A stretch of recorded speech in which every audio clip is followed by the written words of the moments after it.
avocado higa mar 2022. To mana kaka iwinjo kaka Dr. Orodi osewacho ni thoth jowa ok pidhe e yor commercial. Gipidhe apidha ni ponono yien ochaka ti kanyo to koro ponono gibiro mana bedo ka gichame kata gichame achama to ponono gibed kod paro moro no nyalo kelo na yuto. E kinde mane chako pith mari e higa mar 2022 ni chake yo machalo nade ma ponono nyaka sani koro irito mar mondo mi itere kata pinje mamoko mar mondo mi okel ni yuto mabup.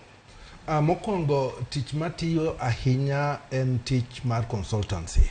Asewuotho e counties chiegni duto ma Kenya kona ka kona. To asebedo kang'iyo kaka pinje ma counties mamoko oyudo hala e avocado. Koro ne nitie chieng' moro na yudo sim oluonga ni mondo be anyalo riwora gi jok moko jopur moko madwa kao gimiluongo ni green gold. Te manyiso gin mano anyalo nikech kata somba anie sombo mar agriculture. Koro mana wacho ne gin okay kara wariwre uru. Koro riwruok no emomiyo wacho ni wadwaro ni mondo wachak pidho avocado ok ni mondo wachame mier. Pidho avocado ka wan gi lengo mopogore.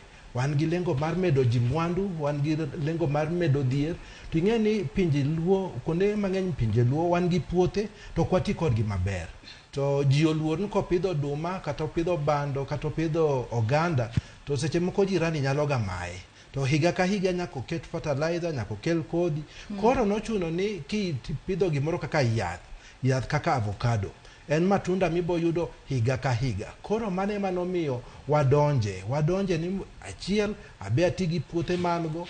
Mar ariyo to waluong oganda mag luo mondo gibe gineye ber mar avocado. King'iyo kaka avocado bedo exported Kenya kae. Last year, I think 2022-2023, ne wa export chiegni 70,000 metric tons. To kelo chiegni 20 billion. To billion rego duto onge modonje piny luo. Koro wan seche ma wawacho ni wadwaro school fees, wadwaro dongo. To wan gi lowo kaka ne Dr. Orodi wacho. To wan gi koth. To wan gi nyalo, wan gi rieko. Kaka sani wabiro kae, ineno ka Dr. Orodi PhD and PhD, kamora mora wan gi rieko. Koro ang'o mamonowa mondo wachak pidho avocado. Koro nochuno ni nyaka wabed piny matin, wang'i ni avocado ni ka wadwa pidhe to wadwa pidhe nang'o. Nitie gik ma nyalo miyo ipidh avocado e yo maber.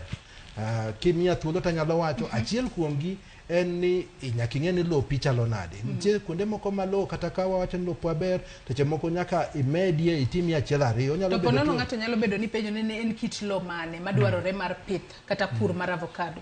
Bora ni in gi lowo ma pi ok nyal kudore. Awach ni in gi lowo ma is not black cotton soil.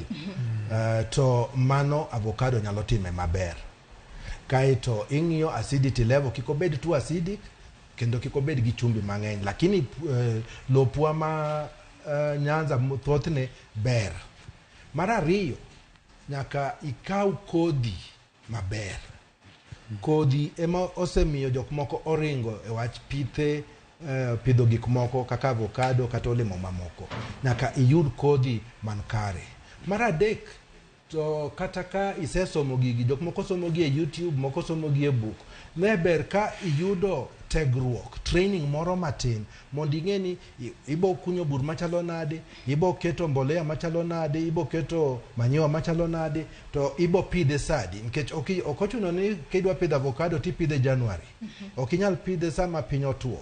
To be in gi pi ndalo ma oro donjo mang'eny cha, ibo time nade. Mago kende gik matindo tindo ma nyaka ing'e. To kidwa kanyo bed gi buya, kaeto avocado chako dongo. Atoki wacho ni onego bed ni yudo